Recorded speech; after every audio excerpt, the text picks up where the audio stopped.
Hello, જય માતાજી, જય શ્રી કૃષ્ણ. આપણે જો આ બનાવી છે છાશ, માખણ ઉતારી ને પકોડા કરવા દેવાનું છે. આપણે જો આ માખણ ઉતારી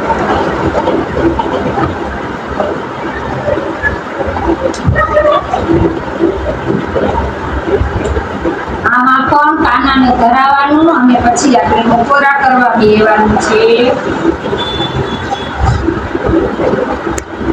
આ થઈ ગઈ આપણી છાશ.